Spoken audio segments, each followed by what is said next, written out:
This is the story of Abraham, adapted by Maxine Noddle. Once there was a man named Abraham who lived in Haran with his wife Sarah. One day God spoke to him. "If you leave your country and people and travel to a land I will show you, you will become the father of a great nation. I will bless your name and make it great." So Abraham left his country and people and traveled to a new land where God had sent him. The land of Canaan, where God had sent Abraham, was good to him, and Abraham grew rich in cattle and gold and silver. One night God spoke again to Abraham.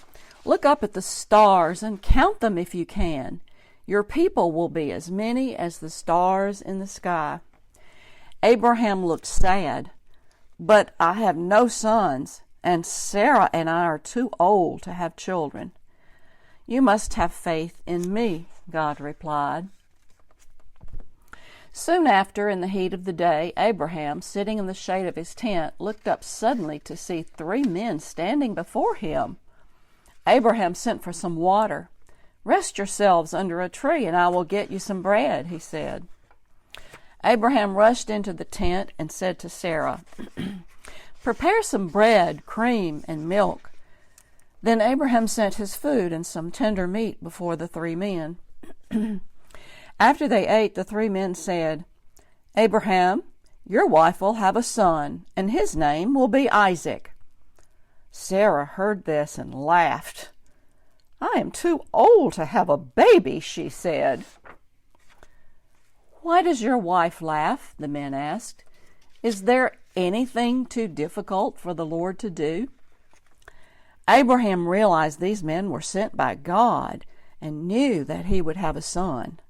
Soon the 3 strangers asked directions to 2 cities, Sodom and Gomorrah.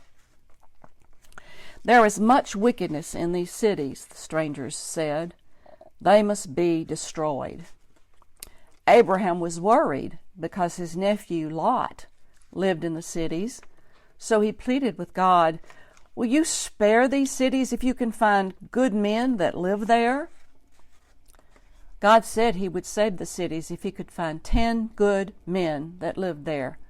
But the cities were so wicked that 10 righteous people could not be found.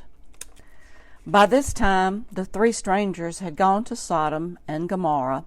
They warned Lot to flee before the cities were destroyed.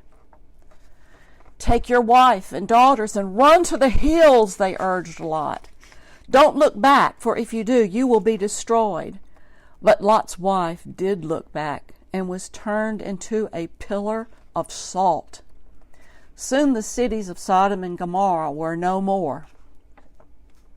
Months later, the strangers' promise came true. Sarah and Abraham had a son.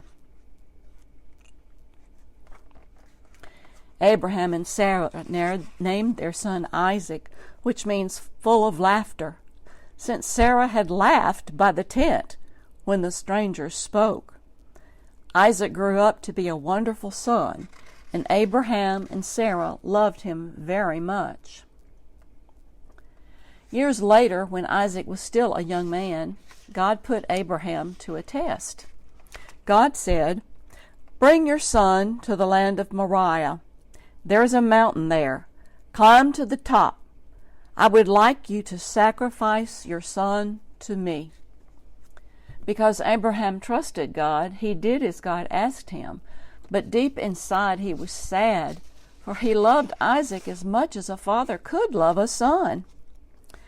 At the top of the mountain, an angel called out from heaven to Abraham, "Abraham, Abraham, I know now how much you trust in God. You do not have to sacrifice your son."